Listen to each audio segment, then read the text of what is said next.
तो नमस्कार दोस्तों, स्वागत है मगध ट्यूटोरियल्स में। उम्मीद करता हूं सब लोग स्वस्थ होंगे, व्यस्त होंगे, ज़बरदस्त होंगे। दोस्तों, बीपीएससी की तरफ से एक महत्वपूर्ण अपडेट आ रही है और इस अपडेट को आपको जानना समझना ज़रूरी है क्योंकि इससे बहुत सारी चीज़ें जुड़ी हुई हैं।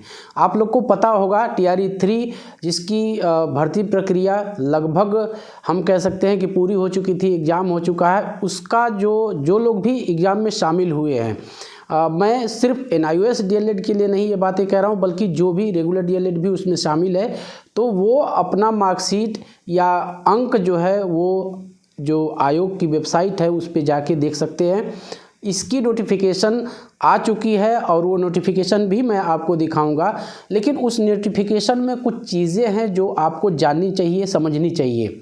ये चीज़ें मैं इसलिए बोल रहा हूँ क्योंकि यदि आपने कोई भी तथ्य छुपाया है तो फिर ये चीज़ें आप नहीं कर पाएंगे और जो भी एक विभागीय कार्रवाई होती है उसका भी सामना, इवन आपके ऊपर FIR भी हो सकता है या पहले हो चुका होगा। तो ऐसे अभ्यर्थी जिन्होंने अपना सही डाटा दिया है, अपनी पहचान सही बताई है बीपीएससी को, उनको कोई समस्या नहीं है। वो 22 जनवरी से अपना अंक जो है वेबसाइट पे देख सकते हैं। लेकिन ऐसे अभ्यर्थी जो किसी भी तरह का तथ्य उन्होंने छुपाया है, अपनी पहचान छुपाई है, उनको वो चीज़ नहीं दिखाई देगी या उनको उपलब्ध अंक पत्र उनका नहीं करवाया जाएगा। मेरे साथ आप लोग जो सूचना है पढ़िएगा, सारी चीज़ें आपको खुद ही क्लियर हो जाएंगी। ये किस तारीख में ये नोटिफिकेशन आई है, आप ऊपर से पढ़ना शुरू कीजिए। विज्ञापन संख्या 22/2024 TRE 3 के अधीन शिक्षा विभाग बिहार एवं अनुसूचित जाति एवं जनजाति कल्याण विभाग बिहार के अंतर्गत विद्यालय अध्यापकों का वर्ग 1 से 5 और वर्ग 6 से 8, वर्ग 9 से 10, वर्ग 11 से 12 अतिथि शिक्षकों की अधिमानना संबंधी मामले के कारण 6 विषयों को छोड़कर, तो वो ये अलग मैटर है, के सभी अभ्यर्थियों को सूचित किया जाता है कि वे दिनांक 22 जनवरी 2025 से अपना अंक आयोग की वेबसाइट www.onlinebpscbihar.gov.in पर अपने लॉगिन ID एवं पासवर्ड से लॉगिन करने के उपरांत अपने डैशबोर्ड पर जाकर देख सकते हैं। तो ये अभ्यर्थी तो देख सकते हैं, लेकिन नीचे एक लाइन लिखी हुई है, महत्वपूर्ण लाइन है दोस्तों। और चूंकि NIOS से संबंध में और भी सारी चीज़ों के संबंध में हम कहें कि कुछ मामले भी चल रहे हैं, मैं सारी चीज़ें आपको यहाँ डिटेल में करने लग जाऊँ तो वीडियो थोड़ी लंबी हो जाएगी। नीचे वाला लाइन आप लोग मेरे साथ एक बार पढ़ लीजिएगा। TRE 3.0 के अंतर्गत इम्पर्सनेशन में संलिप्त, इसका मतलब इम्पर्सनेशन का मतलब यहाँ पे यही है कि किसी भी तरह से कूटरचित या हम कह सकते हैं पहचान गलत बताई है, तो उनके लिए समस्या है। क्या समस्या हो सकती है? इम्पर्सनेशन में संलिप्त उम्मीदवार तथा आर्थिक अपराध इकाई द्वारा दायर आर्थिक थाना कांड संख्या 06/2024 में युक्त बनाए गए उम्मीदवार अपना अंक नहीं देख सकते हैं।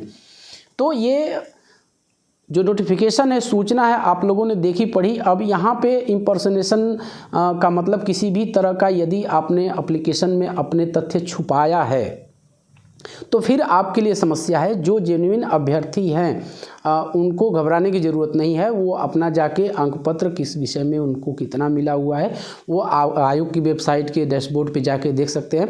यहाँ पे एक चीज़ है, क्योंकि NIOS की मामला, NIOS के संबंध में मामला कोर्ट के विचाराधीन भी है, हाल फिलहाल उसकी सुनवाइयाँ भी हुई हैं। और एक चीज़ मैंने आप लोगों से कही कि यदि आपने तथ्य छुपाया नहीं है, किसी भी तरह की कूट रचना नहीं की, हम ये कह सकते हैं, तो आपको घबराने की ज़रूरत नहीं है। लेकिन यदि आपने किसी भी तरह से तथ्य को छुपाया है तो फिर उसका खामियाजा आपको भुगतना पड़ सकता है। टेक्नोलॉजी का ज़माना है और कोई भी चीज़ आप छुपा नहीं सकते, वो क्रॉस वेरीफाई होके ही रहती है। तो उन अभ्यर्थियों को घबराने की ज़रूरत नहीं है जिन्होंने अपना डाटा सही भरा है, सही शो किया है। उन अभ्यर्थियों के लिए थोड़ी मुश्किल हो सकती है जिन्होंने किसी भी तरह का तथ्य छुपाया है, गलत मिसलीड किया है, एक तरह से हम कह सकते हैं। तो यही अपडेट थी दोस्तों। 1-2 दिनों में सारी स्थिति साफ होने वाली है NIOS के संबंध में, तो थोड़ा सा आपको इंतज़ार करना पड़ेगा। और एक वीडियो मैंने कल परसों में डाली थी, मुझे जहाँ तक याद है, और मैंने कहा था कि जब तक NCT अपनी तरफ से कोई स्टेप नहीं लेती है तब तक ये इसी तरह से राज्य सरकारें घुमाती रहेंगी। हालांकि अभी जाके क्लियर हुआ है कि कुछ राज्य सरकारों ने इस तरह के स्टेप लिए हैं अपनी तरफ से। लेकिन एनसीटी के थ्रू यदि कोई नोटिफिकेशन, कोई क्लेरिफिकेशन, कोई लेटर जारी हो जाता तो फिर ये जो समस्या कोर्ट की है, अभी आप लोग को पता है कि बिहार के ही मामले में जो सुनवाई चल रही थी उसमें 1 महीने का समय फिर से मांग लिया है बिहार सरकार की तरफ से वकीलों ने। तो इसमें डेट पर डेट वही किस्सा हो जाता है और समय टाइम टेकिंग हो जाएगा। इस बीच यदि एनसीटी कोई लेटर अपनी तरफ से जारी कर देती है माननीय सुप्रीम कोर्ट के फैसले के अकॉर्डिंग, जिसमें एनआईओएस को पूरी तरह से वैलिड बताया गया है और ये कोई बड़ा काम नहीं है, यदि एनसीटी इस तरह का क्लेरिफिकेशन सभी राज्यों के मुख्य सचिवों को जारी कर देती तो फिर इन सारे विवादों पे विराम लग जाता और किसी भी विभाग को भी कोई समस्या नहीं होती कि वो किसको वैकेंसी किसकी लेनी है, किसको शामिल करना है, किसको नहीं शामिल करना है। वरना कोई भी हम एक तरह से कह सकते हैं कि उस आर्डर के अकॉर्डिंग अपने एंड से स्टेप नहीं लेना चाहता है ताकि भविष्य में कोई कंट्रोवर्सी हो तो फिर उसकी गर्दन न फंसे।